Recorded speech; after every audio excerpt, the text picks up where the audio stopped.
You cannot achieve success without failure. Some of my biggest successes come from some of my biggest failures. Don't be afraid to close your eyes and dream, but then open your eyes and see. For a lot of people, the distance between their dreams and their reality is intimidating, and they get stuck. The only way forward is to decide that you want that dream so bad that you are gonna work harder, you're gonna get up earlier, you're gonna stay later, you're gonna push past the people who doubted you and laughed at you and hated on you. I want you to remember the power of you. You gotta feel that power. You gotta believe in that power. You have that power, trust me. At night, I be flying. I believe I could fly. I learned very young from my parents, absolutely, that you don't try to build a wall. You don't set out to build a wall. You don't say, I'm gonna build the biggest, baddest, greatest wall that's ever been built. You don't start there. You say, I'm gonna lay this brick as perfectly as a brick can be laid. There will not be one brick on the face of the earth that's gonna be laid better than this brick that I'm gonna lay in this next 10 minutes. Yeah. And you do that every single day. And soon you have a wall. And soon you have a wall. And I think psychologically, the advantage that gives me over a lot of people that I have been in competition with in different situations is it's difficult to take the first step when you look how big the task is. The task is never huge to me. It's always one brick. Growing up, my dad used to encourage my brother and me to fail. So at the dinner table, he would actually ask us, what did you fail at this week? And if we didn't have something to tell him, he would actually be disappointed. And I can remember coming home from school and being like, Dad, I tried out for this and I was horrible. And he'd be like, way to go, and high five me. And it was such a gift what he was doing. I didn't realize it at the time, but he was redefining failure for me.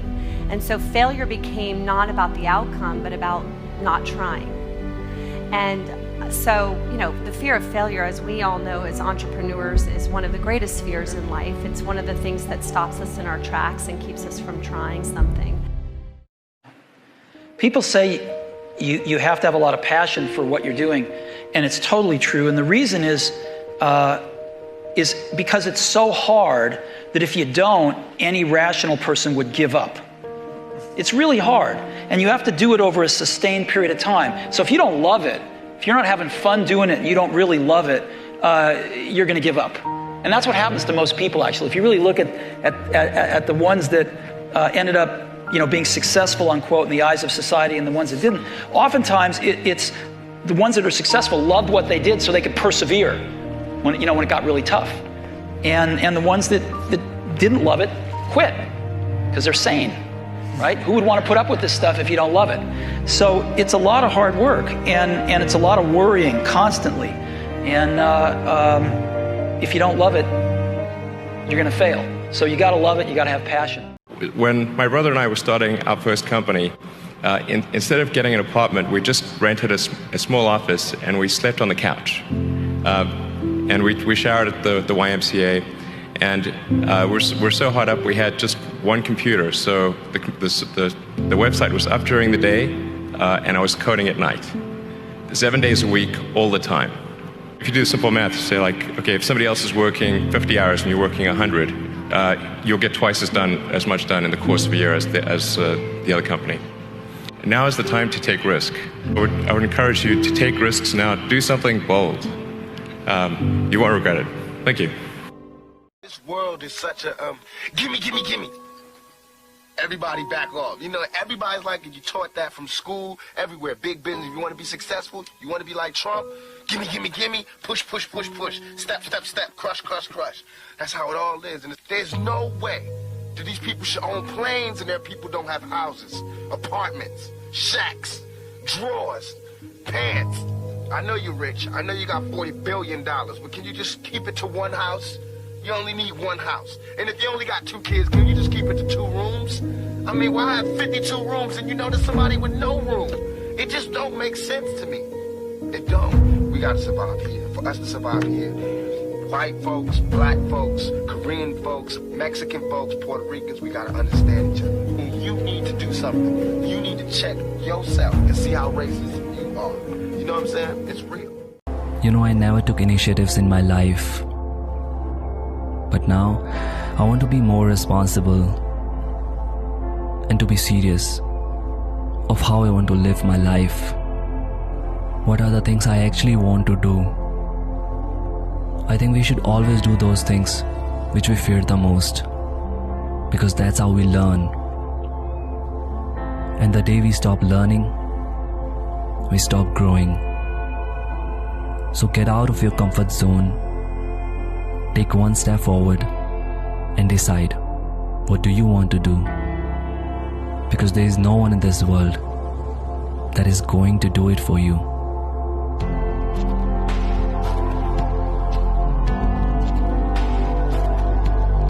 You gonna give me your best? I'm gonna give you my best. Let's go, Brock. You keep going. That's it. That's it. Keep going. Don't quit on me. Keep going. Keep driving. There you go. There you go. Keep going. Burn. And let it burn. Ours are burning. It's all hard. You keep going, Brock. Come on. Come on. Keep going. Keep going. Keep going. Go, Brock Kelly. You don't quit on me. No, you keep going. One more. God's gifted you with the ability of leadership. Don't waste it. Can I count on you? Yes.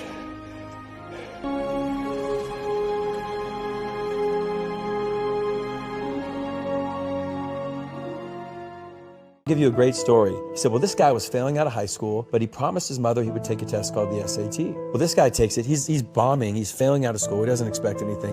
Well, he gets a 1480 out of 1600. He gets the score, and his mother says, did you cheat? And he said, I swear to God, I tried to cheat, but the way the numbers were and the scantrons and the bubbles, you couldn't cheat. Because he realizes he's smart and he's going into his senior year, he says, I'm gonna go to class. Now he starts to go to class, he doesn't hang out with who he did when he didn't go to class. He graduates, goes to a community college, and becomes this massively successful magazine entrepreneur. So I said, okay, well, the guy was always smart, he just needed a standardized test to unlock it. My dad said, no, that's not the story, this is what I want you to understand. He said, 12 years after all this guy's success, he gets a letter in the mail from Princeton, New Jersey. He opens it. Turns out the SAT board, the year he took the test, he was one of 13 people sent the wrong SAT score. His actual score was a 740 out of 1600. And he said, people think my whole life changed when I got the 1480. But what happened? My whole life changed when I started acting like a 1480. Rich people don't sleep 8 hours a day. That's a third of your life. It ain't but 24 hours in a day. You cannot be sleep 8 hours a day. You can't live in LA and wake up at 8 o'clock in the morning. It's 11 o'clock on the East Coast. The stock market been open 2 hours. They already making decisions about your life and your ass was asleep.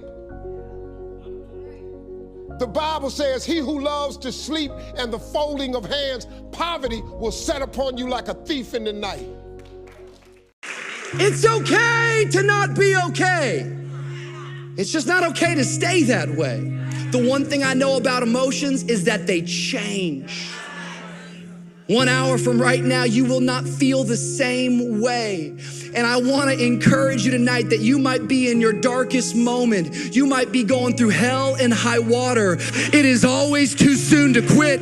You have a reason to live. God declares your best days are in front of you. Get up. Your future is brighter than your past. Get up. Your ladder is greater than your former. I want to say to every person in this room, get up, because the best is still yet to come. I got a God who works miracles. I'm sure all of you have been told that you don't have what it takes and that you may not be good enough and you don't have enough people supporting you, and you're being told all of these things when deep down it's all you want to do. You want to be a part of something great. You want to make something great. And it does more than knock the wind out of you. It crushes you when people try to tell you that you're not good enough. And it almost did for me, but there was my mom next to me, stronger than ever. And she said, the most important thing is to always trust in myself. If I'm doing something because I love it, I should do it because I love it, and I believe I can do it. So she told me to keep going. Thank you. She told me and she taught me to turn the other cheek and let the critics be critics and let us just trust ourselves. You gotta feel that power. You gotta believe in that power. You have that power, trust me. At night, I be flying. I believe I could fly.